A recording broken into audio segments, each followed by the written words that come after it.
بەڕاشکاوی لەگەڵ ڕێبوار.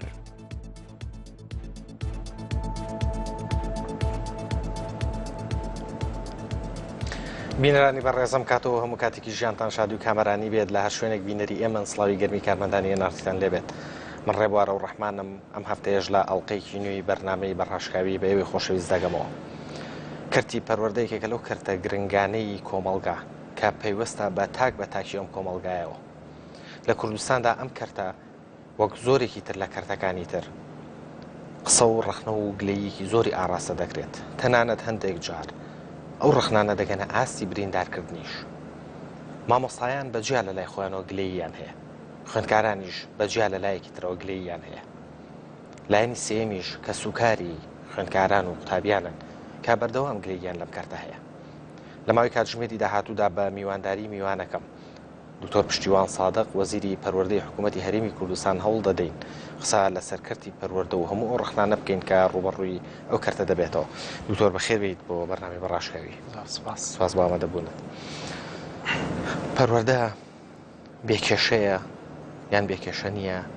بە شێوەیەکی گشتی پەروەردە لە کوردستانە چۆنە لەوەتی تۆ وەزارەتەکەت وەرگرتووە؟ بە شێوەیەکی گشتی لە هەموو دنیا و لە هەرێمی کوردستانیش وەکو بەشێک لەو دنیای پەروەردە کێشە و گرفت هەیە. پێشی چەند ڕۆژێک من بەشداری کۆنگرەی جیهانی پەروەردەم کرد کە زیاتر لە 80 وڵات بەشدار بوو. هەرێمی کوردستانیش خۆشبەختانە بە ڕەسمی داوت کرابوو. بینیمان کە زۆربەی وڵاتانی دنیا کێشە و گرفتیان هەبوو. وڵاتێک نەبوو لەو سەری دنیاوە لە شەرقەوە تا غەرب بڵێ من کێشەی پەروەردەم نییە. جا هەر یەکە بە شێوەیەک بۆ نمونە عەربستانی سعودی کە نزیکەی 100 ساڵە دەوڵەتە، ئیستیقراری سیاسی هەیە، گەورەترین وەبەرهێنی نەفتە، مصەدەری نەفتە، 33,000 قوتابخانە هەیە. بۆ نمونە یەک لە سەسەی قوتابخانەکانی یان بەکرەیە یان ژێرخانەکەی ئەوەندە خراپە کە ئەو ژینگەیە نییە کە قوتابی یان خوێنکار بتوانی لە ناوی بخوێنی. لە هەرێمی کوردستانیش ئێمە لە ڕابردوو هەنگاوی باش نراوە، بەڵام لەگەڵ ئەوەشدا هەنگاوی زۆر گەورەتریشمان ماوە، بە تایبەتی ئەوەی پەیوەندی بە ژێرخان هەیە، بە ئاستی زانستی هەیە، بە ئاستی کارجێڕی هەیە. بەڵام ئەوەی بەنسبەت ئێمە گرنگە پرۆژەمان هەیە بۆ هەنگاونان بەرەو ئاییندا، بۆ ڕیفۆرم، بۆ چاکسازی، بۆ گۆڕانکاری، بۆ بەرەو پێشبردن و پەرەپێدانی کەرتی پەروەردە لە هەرێمی کوردستان. زۆر باشە. هەوڵەیین یەک بەیەک لەسەر ئەو بەشانەی کە باسی کرد بوەستین، بەڵام پێشەوەی بچینە سەرەوە. ئەو کۆنگرەی کە تۆ بەشداری و تیا کرد هیچ وڵاتێکی تیا هەبوو کە بەقەت کوردستان کێشەی هەبێت لە پەروەردەیە؟ بەڵێ وڵات هەبوو لە شەرق، وڵات هەبوو لە غەرب بە شێوەیەک لە شێوەکان تەبیعی، لە ئەفریقیا تەبیعی کێشەیان هەبوو. وەکو باسم کرد هەر یەکە لە مەجالێک، مەسەلەن بۆ نمونە هەرێمی کوردستان ئێمە لە بواری ڕاهێنان و ژێرخانەوە گرفتی زۆر گەورەمان هەیە. وڵاتانی تر هەبووە لە ڕووی پەروەردە و بەهاکانەوە گرفتیان هەبوو. وڵاتی تر هەبووە لە ڕووی مەسەلەن پیشەیەوە گرفتیان هەبووە. یعنی متەئکید بە لەوەی کە هەرێمی کوردستان نە لەسەرەوەیە و نە لە خوارەشەوە لە ئاستی تقریبا ناوەڕاستە. دەکرێت کوردستان زۆر بەرەخە بە مقارنە لەگەڵ چێ بە هەڵسەنگاندن لەگەڵ دەوڵەتێکی ئەفریقی کە هیچ داهاتێکی نییە یان لەگەڵ دەوڵەتێکی بەداهات و پێشکەوتووی یعنی بە شێوەیە گشتی تەماشا دەکەمێ، بە شێوەیە گشتی مقارنە دەکەم. مەسەلەن هەرێمی کوردستان و ئێران، هەرێمی کوردستان و تورکیا، هەرێمی کوردستان و هەندێک وڵاتی تر کە لە مەنتیقەکەدا هەیە. زۆر باشە. پرسیارێکی شخصی ڕوبڕووی تۆ ئەکرێتەوە لەوەی وەزارەتە وەرگرتووە. ئەڵێن پشتیوان سادق بڕوانامە باڵاکەی لە چۆنێتی بەرەنگاربوونەوەی تیرۆرەیە. بۆ وەزارەتی پەروەردەی وەرگرت؟ ناوخۆت وەربگرتایە باشتر خزمەتی کۆمەلگاکەی خۆت و حیزبەکەی خۆشتە ناکرد تەنانەت؟ خۆی لەوە ناتێگەیشت نەکێ بە شێوەیەکی گشتی. من ماستەرەکەم لە تیرۆر و بەرەنگاربوونەوەی تیرۆرە، بەڵام دکتۆرایەکەم لە جیابوونەوەی هەرێمی کوردستان لە عێراق یان دامەزراندنی دەوڵەتی کوردیە. واگە لەبیرشت بێ پێشی 2 ساڵ و نیم 3 ساڵ بەرنامەیەکمان کرد دیداری تایبەت لەسەر بەرەو دامەزراندنی دەوڵەتی کوردستان و جیاببوونی هەرێمی کوردستان لە عێراق لە چوارچەوەی مافی چارەی خۆنووسین ئەو کات باسی دەوڵەتی کوردی زۆر کەم بوو ئەو کات کە لە بەرنامەکە لەگەڵ جەنابەت باسمان کرد ئەو کات لە سەروبەندی نووسینی توێژینەوەکەم بووم بەڵام چونکە ساڵی 2005 کە ماستەرەکەم لە تیرۆر بەدەستێنا ئەو کات کردەوەر تیرۆریستەکان لە هەرێمی کوردستان زۆر بوون ئەو کات زۆر زار دیدار و چاوپێکەوتنی ڕاگەاندنمان دەکرد لەسەر تیرۆر بۆیە ئەو ئینتیباع لای خەڵک دروست بوو کە من سپۆڕی و اختصاصم تەواو تازە لەو مەجالەیە. بەڵێ هەڵبژاردننی وەزارەتی پەروەردە حزب سەپاندی بەسەرتایان خۆت حەزەلی بوو خۆی وەزارەت یان وەزیر پلەی وەزیر لە هەموو دنیا هەتا حدێکی زۆر پلەیەکی سیادی و سیاسی و ئیداریە لە هەرێمی کوردستانیش وەک هەموو بەشەکانی تری دنیا لە ممارەسەی سیاسیدا بێگومان سیاست یان حزب کە دێتە حکومڕانیەوە بۆ جێبەجێکردنی بەرنامە و ممارەسەی ئەو سیاسەتەی کە هەیە کادیرەکانی خۆی دەستنیشان دەکاتن بێگومان لەوانەیە من لە دوورەوە متابعی پەروەردەم دەکرد و خەمخۆریش بووم بۆ پەروەردە بەڵام تەسەوڕم نەدەکرد وەزارەتی پەروەردە وەربگرم بەڵام ینی ئەمن متابعەم هەبوو پێشتریش بەجددی متابعەم هەبوو. بۆ وەڵامی پرسیارەکەی من دکتۆر کاتە سەپانیان بەسەردا ئەوە ینی ئێرادەی منیشی تیادا بوو حەزی خۆت هەبوو حەزی خۆشمە بوو بەڵێ باشە لە پرسیارێکی لێکم زۆر بە کورتی ئەگەر وەڵامم بیتەوە پشتیوان سادق ئەتوانێ وەزارەتی پەروەردە بگۆڕێ سیستمی پەروەردە لە کوردستانە بگۆڕێ زۆر کورت وەڵامم بیتەوە بۆی لە کۆتایی بەرنامەکە بگەینە ئەنجامێ بە بڕوای من ئەوەی لە تواناماندا هەبێ بە پشتیوانی هەموو لایەک دڵنیام کە دەتوانین گۆڕانکاری گەورە لە 4 ساڵەدا لە وەزارەتی پەروەردە بیکەین. باشە بەڵام وەزیرەکانی پێش تۆش هەمان قسەیان کردووە ئەمن نەبووە بە خۆی بەڕاستی هەموو وەزیرەکانی پێشووتریش شتیان کردووە ینی ئەوەی کە ئێستا هەیە بەرهەمی ڕابردوشی تیادایە تەنیا ئەوەی پەیوەندی بە بارودۆخی دارایی هەرێم هەبی من ناتوانم لەسەر ئەوە گرنتی بدەم بەڵام ئەوانی تر ئەمن خەڵکی کوردستان و قوتابیان و خوێندکاران دڵنیا دەکەمەوە کە لە ماوەی ئەو 4 ساڵەدا بە هاوکاری هەموو ئەو بەڕێزانەی کە لە سنووری وەزارەتی پەروەردەن بە هاوکاری حکوومەتی هەرێمی کوردستان وەزارەتەکانی کە پەیوەنددارن ارتیباتیان لەگەڵ ئێمە هەیە ئێمە گۆڕانکاری گەورە لەو کەرتە دەکەین کە لە خزمەتی هەموو کوردستانبی و هەموو کوردستانیش هەستی پێ بکەن. ئەمە باڵێنە ئەیت زۆر باشە هیوادارم لە کۆتایی ئەم کابینەیە کە جەنابەت دەستبەردار بوویت جارێک کە بتوانین من و تۆ بێکەوە بەرنامەیەکی تر بکەینەوە و قسە لەسەر ئەو گۆڕانکاریانە بکەین کە زا تۆ باڵێنەیت کە بیکەیت بە ئومێدی خوا لە ماوەی چەند ساڵی ڕابردووە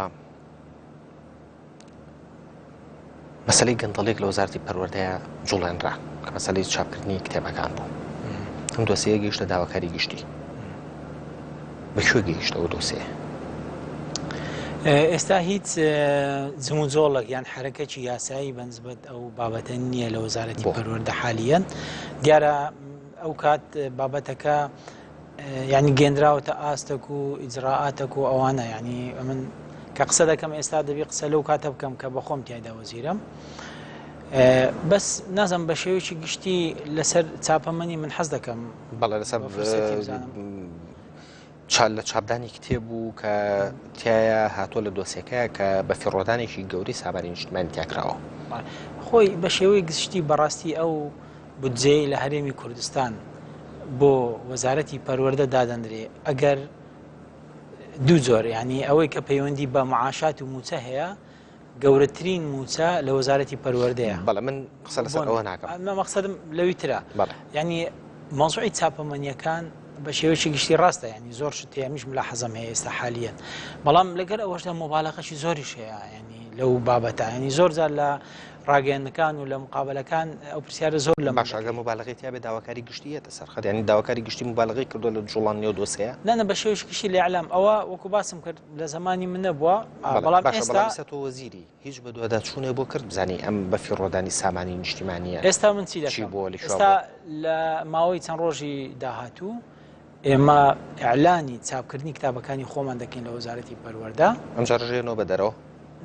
ئێمە ئەعلان دەکەین هەر کەسێک بێ لە دەرەوە لە ناوە تا ئەوڕۆ ئەمن کە لە دەرەوەی وەزارەت بووم قەنەعاتم وابوو چاپخانەکانی خۆماندەتان ئەو کتابانە چاپ بکەن بەڵام کە هاتمە ناو وەزارەت دراسەیەکی دوور و قوڵی زانستی و ئیداریم کرد کە چاپخانەکانی هەرێمی کوردستان لەو زروفە ناتوانن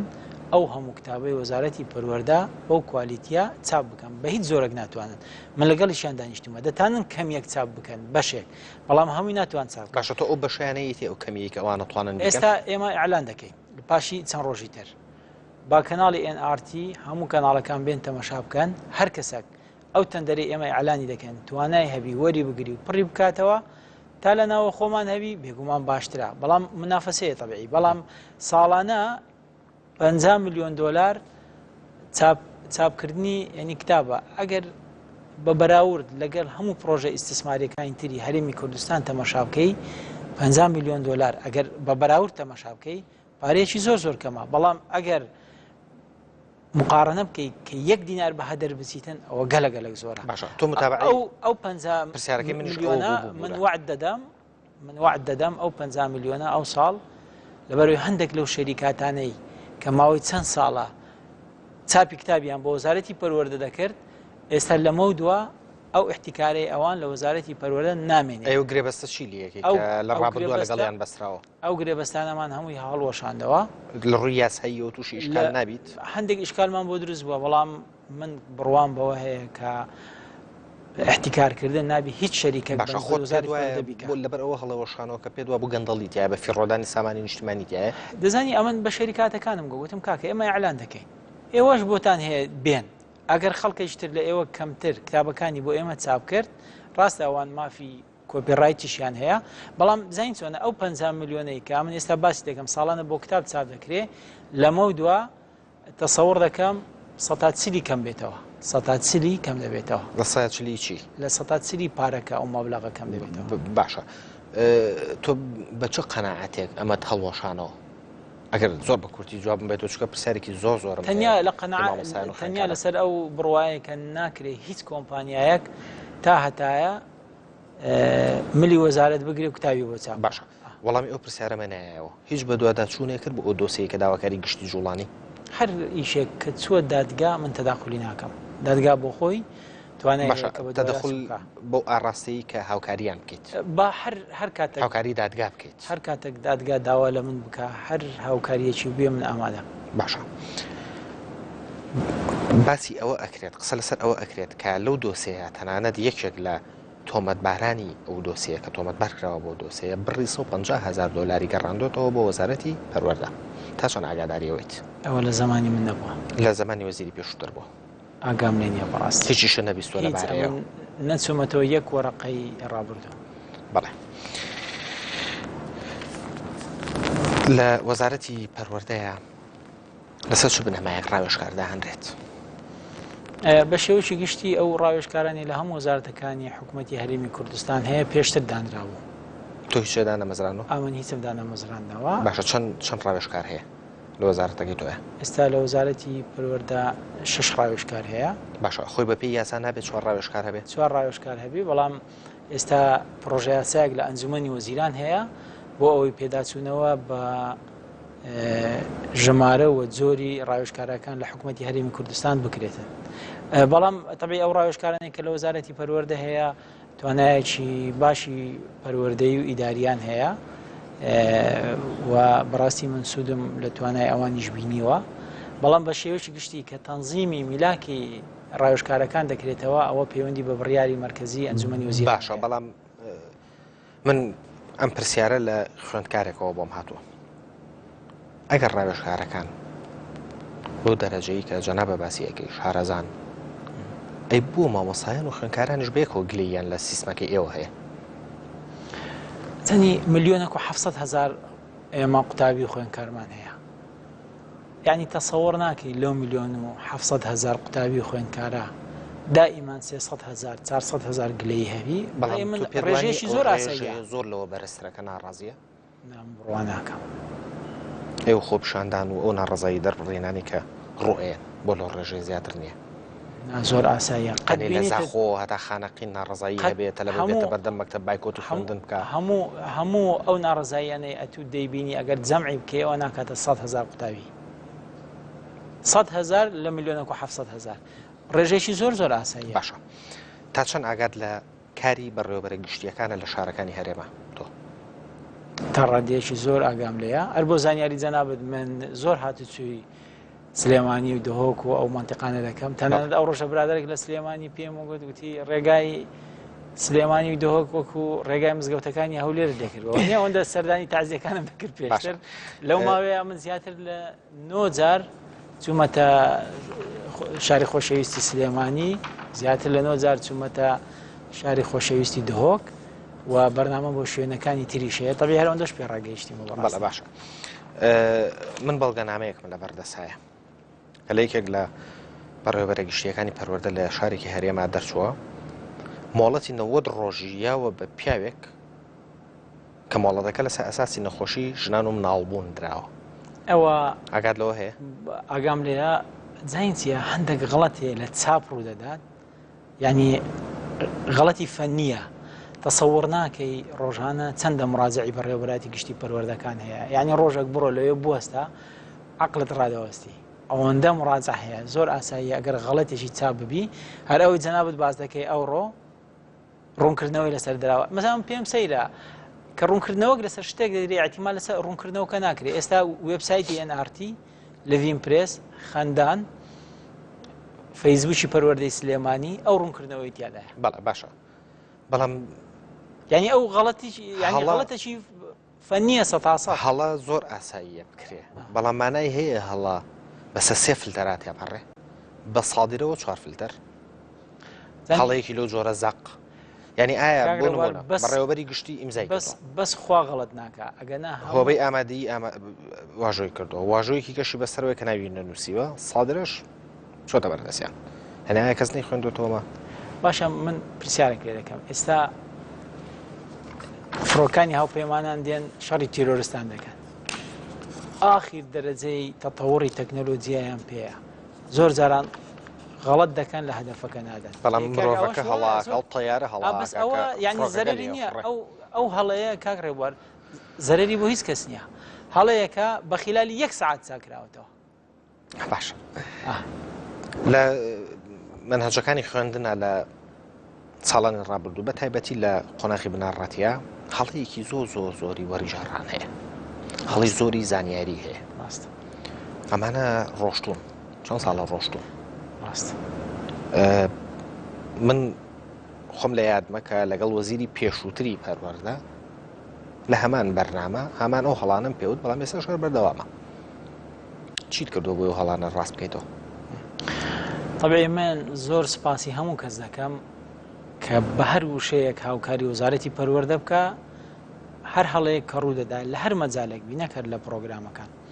لەبەرەوەی پەروەردە خەمی هەمومانە و پەروەردە ئایندەی ئەو وڵاتەیە و کلیری پێشکەوتنی ئەو کۆمەڵگایش لە ڕێگای پەروەردەوە دەبی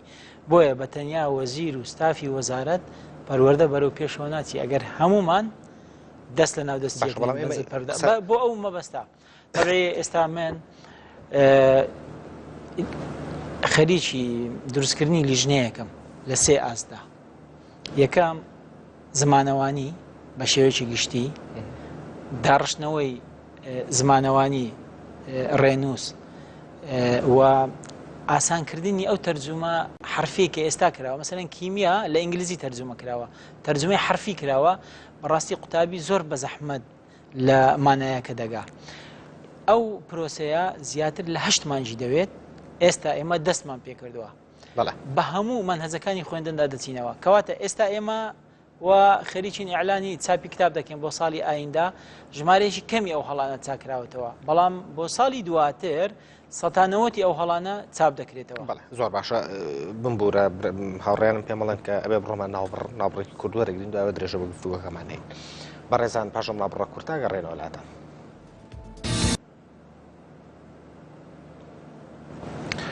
بەڕێزان جارێکتر سڵاوتان لێبێت دکتۆر ئەمێ زۆر بە کورتی پێم بڵێی ئەلفبێکەی باڵدار بۆ لابرا ئەلفبەیەکی تر لەش بریدانرا لەبەرەوەی لە هەرێمی کوردستان لە منتیقەی سلێمانی کتێبی کوردی مامۆستا عەبدوڵڵا سۆر عەبەسۆر دەخوێنرا لە هەولێر و دۆکیش ئەلفوبێی باڵدار دەخوێنرا. پێشوەی من بێمە وەزارەت برادران لە وەزارەتی پەردە لیژنەیەکی 18 کەسیان پێکەنابوو لە سەرانسەری کوردستان. ئەو لیژنەیە پێشنیاریان کردبوو یەکەم خوێندنی کوردی لە سەرانسەری کوردستان ببێتە یەک، دووەم پرۆگرامێکی یەکگرتوو بۆ ئەمە دابنێن بۆ ئەوەی نە مامۆستا عەبەسۆر کتێبەکەی بمێنێ لەوێ نا ئەوەی باڵداریش بمێنێ، هەستاون منهەجێکی زانستیان داناوە بۆ هەموو هەرێمی کوردستان. کەواتە ئێستا خوێندنی کوردی لە هەموو پارێزگاکانی هەرێمی کوردستان بۆتە یەک، بەڵام پێشتر دوو بوو. ینی لە ساڵی 2000ەوە لە سلێمانی ئەلفوبێی کوردی نەدەخوێنرا. لە ڕێکەوتنەکەی ساڵی هەفتاوە کە خوێندن کراوە بە کوردی چەندەها جیل لەسەر ئەو ئەلفبێیە پەروەردەکراوە. کێشەی و جیلانە لەکوێ بوو ئەلفبێیە لابرا؟ لەبەرەوەی لە سلێمانی وەکو باسم کرد منهەجێک باشەیەکیشان تەعمیم بکرێ ئارچەندە لە زمانی منەوە، بەڵام بە تەسەوڕی من تەقبول نەدەکرا. بۆیە یەکێکی لە ڕووی سیاسیەوە تەقبول ناکرێت لە ڕووی پەروەردەییەوە. خۆی دوو پرۆگرام هەبووە دیارە برادران پێیان وابووە هەر بڕاستی ناشایستەیە بۆ هەرێمی کوردستان کە لە منتیقەی سلێمانی منهەجێک هەبێ لێرە منهێجتر هەبی. دوایە کاک ڕێبوار یعنی بۆ زانیاری هەموو بینەرانیش هەر کتێبێک تا 5 ساڵ تۆ بۆ تێ بیگۆڕیان دەستکاری بکەیت. خۆشبەختانە ئەلفوبێی کوردی لە ساڵی 64ەوە دەخوێندرێت، کەواتە گۆڕانکاری و دەستکاریکردنی شتێکی زۆر ئاساییە. بەڵێ دکتۆر باشتر نەبوو کە لە بری ئەو دەستکاریکردنی ئەو منهەجەی کوردی و ئەلفبێیە دەستکاری بابەتە کۆمەڵایەتیەکان بکەن؟ پێت وانییە کە ئەوانە زەڕورترن بۆی دەستکاری بکرێن؟ وەکو چی؟ وەکو بابەتە کۆمەڵایەتیانی کە خوێنرێت لە یەکەوەتانەوەی بنەڕاتی. ئەمن ئێستا تەبەی ویستم باسکەم کە ئێمە سێ لیژنەمانداناوە، یەکیان پێداچوونەوە بە زمانی کوردی بە داڕشتنەوەی. ڕاست یەکێک لە گرفتەکانی کوردستان ئەوەیە زمانی خوێندن و نووسینی یەک نییە، ئەوە یەک ئێمە پێداچینەوە. دووەم هەموو بابەتە مێژوو کۆمەڵایەتیەکان لە پۆلیەکەوە تا 12 ئێمە پێداچوونەوەی بۆ دەکەین، یعنی تەسەسوولەکان دەکەینە یەک. دووەم بابەتی مەدەنی و بەها مرۆییەکان و بابەتی پەروەردەیی ئێمە گرنجێکی زۆری پێدەین لە مەودووە، بەڵام لە بیرت نەچی بابەتی پەروەردە بابەتی درێژخایەنە. تۆ ئەو ساڵێک ئیش دەکەی بۆ ئەو سێ شتێم باسم کرد، بەڵام نەتیجەکەی پاشی 2-3-4 ساڵی تر دەبینەوە. بەڵام ئێستا ئێمە دەستمان پێکردووە بە ماوەی 8 مانگ هەرسێ ئەو بابەتی باسم کرد ئێمە پێداچوونەوەی جەزری بۆ دەکەین. زۆر باشە. تۆ پێشتر ئاماژەت بەوە یاوتێ ئیعلان بۆ ئەو ئەکەین کە ئەوەی ئێوێ چاپی کتێب بکا بێ تەندەر لێبە. باڵێ بەڵام زانیاری بڵاو بۆ توانێت کە تۆ گرێبەستێکت لەگەڵ چاپخانەیەکی ئیماراتی ئاواژۆ کردو و باسی شوێ نەکردو لەگەڵ چاپخانەکە کە تەنان ناوی مەسارە. باڵێ منهەجی ئینگلیزی لە پۆلی 1 تا 12 پێدەڵێن سەنڕایز. ئەو سەنڕایزە ساڵانە وەزارەتی پەروەردە نزیکەی 5 میلیۆن کتابی چاپ دەکات. لە ماوەی 10 ساڵی ڕابردوو شەریکەیەک بە ناوی ماکمیلان کتابی ئینگلیزی بۆ وەزارەتی پەروەردە چاپ دەکرد کە ئێمە هاتین داوامان لێ کرد کۆپیڕایتمان بدەنێ، ینی مافی چاپکردنمان بدەنێ. زۆر بینە و بەردەیان کرد، ئامادە نەبوون مافی چاپکردن بدەنە وەزارەتی پەروەردە کە ئەوە حەقێکی خۆمان بوو پێمان بدەن. چکۆ ناکرێ وەکو عەقدی ئیزعانی لێدێ شەریکەیەک لەسەرت فەرزکە تا دنیا ماوە کتابت بۆ چەپ بکە، کەواتە نرخەکەشی بەخۆی بۆ دادەنێ، منهەجەکەشی بەخۆی بۆ دادەنێ. تەبعی ئەوە احتیکارێکی زۆرە کۆنتڕۆڵکردنی وەزارەتی پەروەردە. بۆیە من بڕیارمدا لە وەزارەت بە مشاورەکردن لەگەڵ بەشی یاسایی لەگەڵ ئەو کەسانێک کە شارەزانە کۆتایی بەو گرێبەستە لەگەڵ ماکمیلان بینین. ماوەکەش زۆر کەم بوو. ئێمە مفاتەحەی چەندین شەریکاتمان کرد لە ماوەی مانگونیوە نەیان دەتوانیت 5 میلیۆن کتاب بۆ ئێمە چاپ بکەن. ماکمیلان پێشتر بە 5 میلیۆن دلار بۆ ئێمە چاپ دەکرد. ئێمە لە مەساری ئیماراتی بە 1,700,000 دلار کتابەکانمان چاپ کرد. کەواتە فەرقەکە لە 5 میلیۆن دلار بۆتە 1,700,000 دلار. باشە بۆ پێشتر باسە نەکرد، یعنی ئالانە نەکرد کە گرێبەستێکی وات کردو؟ ئەلانمان کرد. ئێمە تقریباً ئەوەی کۆمپانیا هەیە لە دەرەوە و لە ناوەی هەرێمی کوردستان ئاگادارمان کردەوە کە ئێمە لە حالەتێکی تاریک داینە لەگەر ئەو کۆمپانیایە بۆی منداڵانمان بێبەش نەبن لە کتێبی ئینگلیزی چێ دەتوانێت بۆمان چاپکە ئەو کۆمپانیایە لە ڕووی کاتەوە و لە ڕووی نرخەوە بە هەرزانترین نرخ و بە زووترین کات هات بۆ ئێمە چاپ کرد. هەر کاک ڕێبوار هەر لە ڕووی ئەوە تەماشاکە 5 میلیۆن دلار و 1,700,000 دلار یعنی هەر منطق یعنی تەماشا بکە 5 میلیۆن کتاب. باشە پرسیارەکانم ئێجگار زۆرن ئەمە زۆر بە کورتی وەڵام بێتەوە لە کابینی شەشەمی حکوومەتی هەرێمە بڕێر دراکە هەر ساڵێک 150 ملیارد دینار دابنرێت بۆ دروستکردنی خوێندنگە بۆ 2 ساڵە 300 ملیارد دانراوە هەندێک خوێندنگە دروستکرا کابینی حوتەم هەمان بڕەپارە تەرخان کرا بەڵام ژوورێکیش دروست نەکرا تۆنی پێم بڵێ دۆ پارێکی لە هاتووە من بەڕاستی لە ڕابردوو هیچ زانیاریم نییە بەڵام ئەوت پێ دەڵم کە ئێمە لە هەرێمی کوردستان بۆ ئایندا پێویستمان بە 2000 قوتابخانە و خوێندنگا هەیە بەڕێز سەرۆکی حکوومەت ڕەزامەندی نیشانداوە بۆ ئەو کاتێک کە پارە دەبێت تەبیعی بەڵام ئێمە ئێستا ئامادەین پرۆپۆزەڵمان حازر کردووە کە ئەوەش ئیعلام بکەین چێ بە قەرز بینایمان بۆ دروست دەکات یعنی ئەگەر ئێمە ساڵانە لە هەرێمی کوردستان بتوانین 100 قوتابخانە دروستکەین بە ماوەی 10 ساڵ یان کەمتر لە 10 ساڵ کێشەی بنیەی تاحتی یان ژێرخانمان تا حدێکی زۆر چارەسەر دەبێت بەڵام زین چۆنە دەبی بەڕاستی خەڵکیش هاوکاربی بۆ ببوورە بە لەسەر ئەو شتە بوەستم یعنی تۆ بمبورە تۆ چۆن وەزیری لەوە ناپرسیدەوە کە لە ڕابردووە 300 ملیارد دینار کە بۆ پەروەردە دانراوە نازانرێت چی لێ هاتووە هیچ پارەیەک لە هیچ بانقێک و لە هیچ میزانیەک ئەسڵەن هەرێمی کوردستان لە بارودۆخێکدایە بانقەکانی هەرێمی کوردستان فلسێکی من بەسی کابینی حوتەمەکەم من لەگەڵ بەڕێز سەرۆکی حکوومەت ئیتیفاقمان لەسەر ئەوە کردووە هەر ڕۆژێک باری دارایی هەرێمی کوردستان چاوی ئێمە دەست دەکەین بە دروستکردنی 2000 قوتابخانە بە تەدریجی ئەوە لە لای من گرنگە ئەمە پلانی داهاتوتانە بەڵام بۆ ئەو 300 ملیارە تۆ هیچ زانیاریت هەیە لەسەری ئەمن هیچ زانیاریم نییە کەسیش ئەوەی بە ئێمە ڕانەگەیاندەوە ینی لە ناو دۆسیەکانی وەزارەتێکی خۆشتا ئەمە و دەرنەهێناوە تۆ کەم 300 ملیارە لە چێ خەرج کراوە چۆن سەرف کراوە چی لێ هاتووە ئەو پارە لە هیچ مەجالێشتر سەرف نەکراوە ئەگەر وەکو میزانی تەقدیریش دانراوی بەڵام تەزبیت نەکراوە باشە من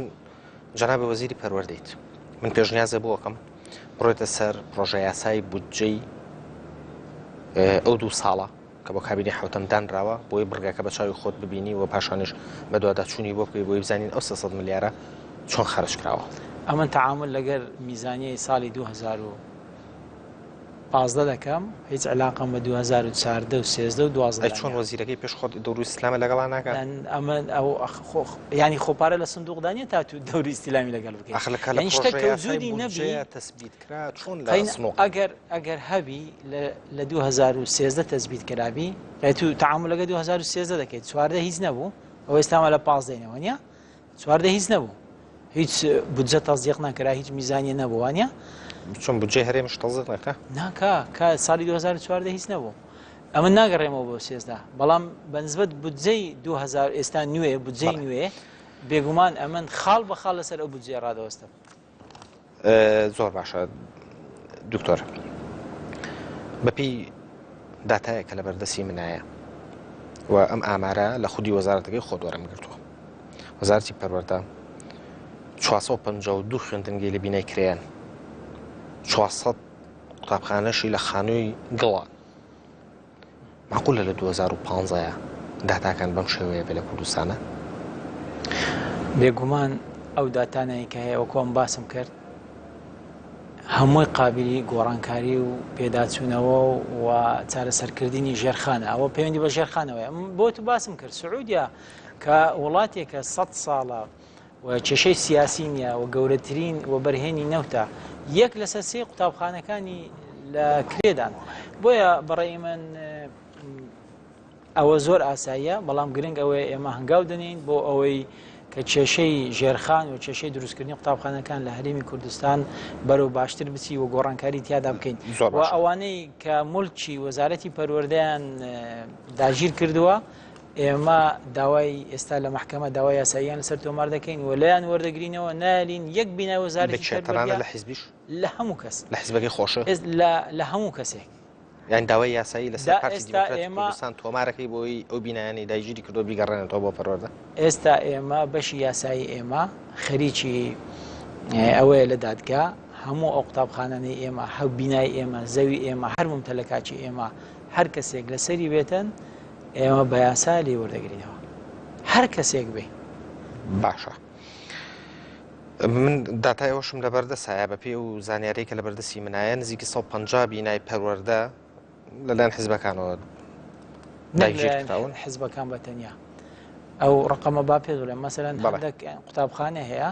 بۆ نمونە ئێشە قوتابخانەی ئێشە ئەوە 20 بینای پەروەردە لەلایەن خوێندنگە ئەهلیەکانەوە بەکارەیانرێن بە داتا بەتۆڵم کە ئەوەنە پارتی دیموکراتی کوردستان چەند بینای حیزبی لایە چاودێریوەت کردووە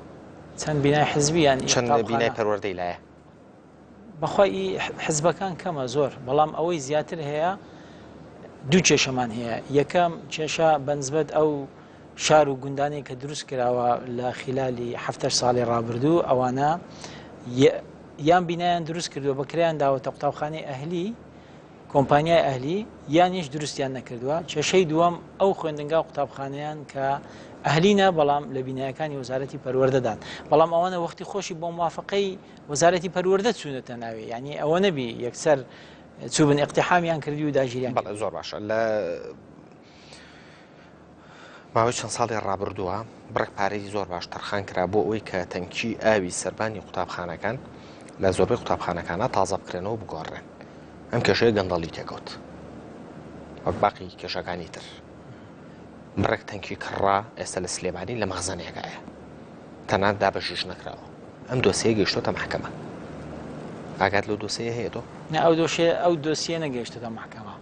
من بەخۆم زیاتر لە زانیاریەکانی من گەیشتۆتە محکەمە ئەو بابەتە من زیاتر لە 8 دانیشتم لەسەر ئەو بابەتە لەگەڵ مقاولەکان ئەنجام داوە و ئێستا هەنگاوەکانی کردەی دەستی پێکردووە بۆ ساڵی خوێندنی داهاتوو ئەو 2500 قوتابخانەیە کە ئەو پرۆژەیە دەیگرێتەوە جێبەجێ دەکرێت بەڵێ بە پێی داتایەکی ترکە لە بەردەسی منایە لە ماوەی 4 ساڵی ڕابردووە 50567 خوێندکار وازیان لە خوێندنیانەوە ئەمە خەلەلی خوێندکارەکان خۆیان و خێزانەکانیانە یان سەقەتی سیستمی خوێندنی وەزارەتەکەی تۆیە زانی چۆنە ڕاستە پەروەردە کێشەی تایە بەڵام وەزارەتی پەروەردە و سیستەمی پەروەردە و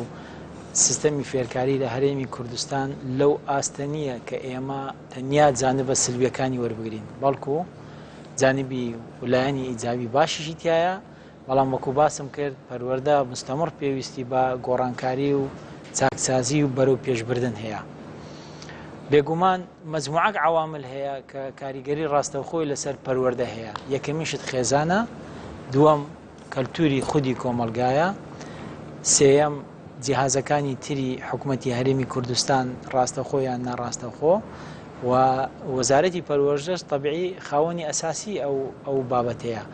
بۆیە بە پێی یاسا خوێندن لە هەرێمی کوردستان لە پۆلی 1 بۆ پۆلی 9 تەبیعی ئیلزامیە ڕێژەیەکی زۆر لە قوتابیانی خوێندکاران لەو پۆلانە تەبیعی دەستنە خوێندن و وازیش نایەن لە خوێندن ینی کەمە نەبێت تاکتاکە نەبێت بەڵام لە دوای پۆل و نۆوە لە بەرەوەی بە پێی یاسا خوێندنەکە ئیلزامی نییە بۆیە واسێنان لە خوێندن هەیە بەڵام لە مقابلی ئەوەش خەڵکەکی زۆر هەیە دەگەڕێتەوە بەرخوێندن بۆیە ئەو ڕێژەیە ئەم پێم وایە ڕاستە واسێنان لە خوێندن هەیە بەڵام ئەو ژمارەیە کە جەنابەت باست کرد ئەم پێم وایە ئەو ژمارەیە ئەو داتایە دروست نییە زانی ئەمە داتایە داتای یەکێک لەو ڕێکخراوانەیە کە تەنها لە بۆری پەروەردە کارەکەوە زانی کاکڕێبوار ئەمە داتاکەش زۆر دقیق زانی تو نەزانم بەرنامەکە ئەو مەجالە نەبوو کە ئەمە باسی ئەوە بکەین کە پرۆژەکانی وەزارەتی پەروەردە چییە هەنگاوەکانی وەزارەتی پەروەردە چییە یعنی ئەگەر ئێمە بەس بین چەند خاڵێکی سلبی هەبی باسی ئەوانە بکەین کە ئەوە پەیوەندی بە جەوهەری پەروەردەشەوە نیە بێگومان ئەمە ناگەینە نەتیجە بەڵام ئێمە وەکو وەزارەتی پەروەردە پرۆژەی چاکسازی لە ئاستی زانستی لە ئاستی کارجێڕی و لە ئاستی هوەری هەمانە و دەتوانین هەنگاوی زۆر گەورە باوێن بۆ بەرەو پێشبردننی پەروەردە لە هەرێمی کوردستاندا بەڵام وەکو باسم کرد پێویستمان بە هاوکاری و هەماهەنگی هەموو لایەکەیە وەزارەتی پەروەردە دەتوانیتن لە ئایندەدا ڕۆڵێکی زۆر کارایی هەبیتم بۆ بەرەو پێشبردننی هەرێمی کوردستان و گۆڕانکاری لە هەرێمی کوردستان زۆر باشە من پرسیارم زۆرماوە بەڵام ئەمەیە حەقەکە بم بەو کەسانەی کە کۆمنتیان بۆ نووسین لە تۆڕی کۆمەڵایەتی فەیسبوک کاک پشدەر ئیبراهیم پرسیاری ئەوەی کردووە کە ڕێنمایی تازە بۆ میلاک ئایا هەیە ماڵێ ئێمە وەکو وەزارەتی پەروەردە ئێستا بۆ ماوەی 5 مانگ بەرنامەمان هەیە بۆ ئەوەی تا حدێکی زۆر میلاکاتی خۆمان ڕێک بخین و یەکسانی لە دابەشکردنی مامۆستا و فەرمانبەران لە هەرێمی کوردستان دروست بێت بەڵێ لە کۆمنتێکی کە دالیاکەریم پرسیاریەوە کات کە تاکەی گرنگی نایەن بەوانەی هونەر ئەوەیەکێکە لەو گلیانی کە من لە مامۆسایانیشەوە بۆم هاتووە کە پرسیار لەواکەن وانی هونەر و وەرزش زۆر پژوێ خراوە من بۆ خۆم بەڕاستی هەر بە شخصیش حەز لە وەرزش و هونەر دەکەم و وەکو وەزارەتی پەروەردەش استراتیزیەتی ئێمەیە کە لە ئایندا زۆر گرنگی پێ بدەین و لەو ڕۆژانە ئێمە کۆبنەوەک لەگەر چالاکی وەرزشی هونەری هەموو بەڕێوەبەراتی گشتی پەروەردەکان دەکەین بۆی پرۆژە و پلانی خۆیان بێنن بۆ ئایندا تەنیا ئەوەی کە پەیوەندی بە توانای دارایی هەبی توانستی دارایی هەبی ئەوە پەیوەندی بە بارودۆخی گشتی هەرێمی کوردستان هەیە لەبەرەوەی ئیمکانیەتی دارایی ئێستا زۆر لاوازە و ئەو بابەتەش بە خۆ دەزانی ئیمکانیەتی دارایی دەوێت مەسەرەن تۆ پێویستت بە گۆڕەپانە پێویستت بە هۆڵە پێویستت بە ئالەتی مۆسیقایە پێویستت بە پێداویستەکانی ئەو دوو بوارەیە وەکو پرۆژە ئێمە پرۆژەمان هەیە بەڵام ئیمکانیتە دارایەکە پەیوەندی بە زۆر باشە بەڕێزی کە بناوی ئارام سەرتەکی پرسیارەوەی کردووە ئەڵێ مامۆستای گرێبەست کەی ئەکرێن بە هەمیشەیی ئێمە ئەو مامۆستایانێک کە ئێستا دامەزراون ئەو ساڵ بە گرێبەست کە خۆشبەختانە ئەوەش یەکێک بوو لە دەستکەوتەکانی حکوومەتی هەرێمی کوردستان و وەزارەتی پەروەردە عێراق بەو حەجمەی خۆی 5,000 کەس دادەمەزرێنی هەرێمی کوردستان بەو حەجمەی بچووکەی خۆی مقارنەتەن بە بەغدا 4,000 کەس بە گرێبەست دادەمەزرێنی ئەوەش هاوکاریەکی زۆر باشی وەزارەتی پەروەردە بوو بۆیە ئەو عەقدە گرێبەستە بۆ ماوەی 1 ساڵە دوای ئەو 1 ساڵە ئێمە پێداچوونەوە بە توانای ئەو مامۆستایانە و بە ئیلتیزامیان دەکەین ئەگەر هاتوو ڕامان لێیان بوو سەرپەرشتیاری هەڵسەنگاندنی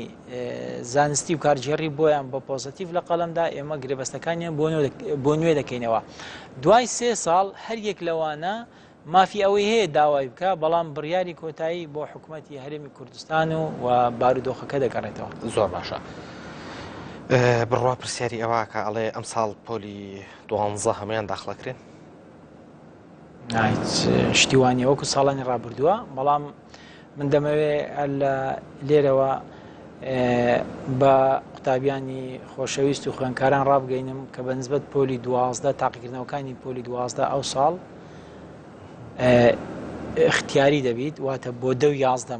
مەبەستمە یعنی هەژمارکردنی نمرەکانی 10-11 بڕیارمانداوە ئەو ساڵیش وەکو ساڵی ڕابردوو قوتابی سەرپشک بی کام دەرەجە لە بەرژەوەندی ئەو بی ئێمە ئەوی بۆ حساب دەکەین یعنی وەکو ساڵی ڕابردوو اختیاری دەبیتن ئایا لە 300ەکە دەوێت لە پۆلی 12 یان دەوێت 10-11 بۆ حساب بکرێ بەڵام ئەو ساڵ بۆ ساڵی ئایندە بڕیار دەدەین کە شێوازی حسابکردنی دەرەجەی 10-11 و 12 چۆن بێ ینی ئەوە یەکەم جارە ئەو ساڵ ئەوەیان گوێ لێبی قوتابیانی خۆشەویست لەوانەیە ئەو قەلەقەیان هەبی بۆی دڵنیا بن لەوەی کە بەو شێوەیە نمرەکان ئەو ساڵ حساب دەکرێت بەڵێ ئاڵا پرسیاری ئەوە کات ئەڵێ بۆ بە یەکجاری سیستمی یەکپۆشی لە خوێندنگەکانە لا نابن ئەوە بێگومان ناعەدالەتی نایەکسانی دروست دەکات بۆیە پێمان وایە یەکپۆشی عەدالەتی زیاتر تێدایە لە نێوان خوێندکار و قوتابیاندا بەڵێ پێشەوەی من بێمە ئەم بەرنامەیەوە چەند دەرچوویەکی کۆلێژی کشت و کاڵ پەیوەندیان پێوە کردم باسی وایە کرد کە چەند ساڵێکە ئەوان دانامەزرێن بە گرێبەست وانە ئەڵێنەوە و خبری باشیان هەیە بەڵام دانامەزرێن لەگەڵەوەی کە چەند جار هاتوونە دەلای تۆ و کتابیان بۆ هێناویت نووسراوی فەرمیان بۆ هێناویت بوو ئەوانە دانامەزرێنن ئەگەر لێم بپرسی ئەوانە مافی دامەزراندنیان هەیە یان نییە بە شێوەیە گشتی ئەوە حەقی خۆیانە یان دامەزرێن یان هەلی کاریان بۆ بدۆزرێتەوە لای تۆ لای من نا بەڵام ئێمە وەکو وەزارەتی پەروەردە تۆ دەتەوێت جۆرایەتی خوێندن بەرز بێتەوە تۆ دەتەوێت ئاستی مامۆستا بەرز بێ تۆ دەتەوێت ئاستی زانستی خوێندکار و قوتابیان بەرز بێتەوە بۆ ئەو مەبەستە ئێمە پێویستمان بەو کارگەیە هەیە کە مامۆستا بۆ ئێمە دروست دەکات ئەوەش کۆلیژی پەروەردەیە کۆلیژی بنیاتە و هەندێک لە هەندێک بەشەکانی کۆلیژی زانست و ئاداب و زمانە طبعی ئەولەویەت لە بۆ کۆلیژی پەروەردە و کۆلیژی ئادابە بۆیە ئێمە وەکو وەزارەتی پەروەردە بڕیارماندا کە ئەو دەرچوانە دابمەزرێنین کە ئێمە وەکو وەزارەتی پەروەردە پێویستمانە چونکە باشەی پێویستان بەوانەش نییە بەوانەی دەرچووی کۆلیژ خبرەیان نییە لە دەرزوتنەوەیە بۆ ئەوانی ئەو بەڕێزانەی کە لە کۆلیژەکانی پەروەردە و بنیاد دەرز دەخوێنن ئەوانە خاص پەروەردە دەکرێن و دروست دەکرێن بۆی ببن مامۆستا لە وەزارەتی پەروەردە باشە بەڵام ئەوترێت کە پێشتر تەنانەت خەریجی ئەداتیە و پێشتر هەموو کەس کراوەتە مامۆستا ئەی ئێمە ناڵێن مەسەرەن خەڵک داوای چاکسازیمان لێ دەکا خەڵک گلەیمان لێ دەکا خەڵک ڕەخنەمان لێ دەگری ئێمەش دەبی ڕۆژەمان هەبی بەردامەمان هەبی بۆ ئەوەی ئەو بارودۆخە بینە سەر سکەی خۆی زۆر لەسەر ئەوە ناوەسم لە بەرەوەی پرسیارێکی ئێجگار زۆرم پێبوو نەمتوانی هەموو پرسیارەکانە ئاڕاستە بکەم بەداخەوە ئەو دەرچوانەی بەشی کشت و کاڵ تەنانەت ئامادەن لەسەر حسابی خۆیان لە گرفانی خۆیان لە کاتێکە ئێوە 3 مانگ جارێ موچەیشان ئێنێ نە ئێمە وایە 6 مانگە هەر موچیان وەرنەگرتو ئامادەن ئێمەدانە خولی تەدریس ببینن ئەی بۆ ئیسفادە لەمانە ناکەن زانی چۆنە کاک ڕێبوار وەزارەتی پەروەردە وەزارەتێکی زۆر گرنگە دەبی ئەو مامۆستایانەی کە دەرز دەڕێنەوە لە وەزارەتی پەروەردە بەڕاستی ئەوانە بن کە بتوانن پێداویستەکانی خوێندن یان جۆرایەتی خوێندن لە هەرێمی کوردستان بەرز بکەنەوە ئەوەش بە دەرەجەی ئەساسی بەو کەسانە دەکرێتن کە دەرچووی کۆلیژی پەروەردە و بنیات و هەندێک لە کۆلیژەکانی تر زۆر باشە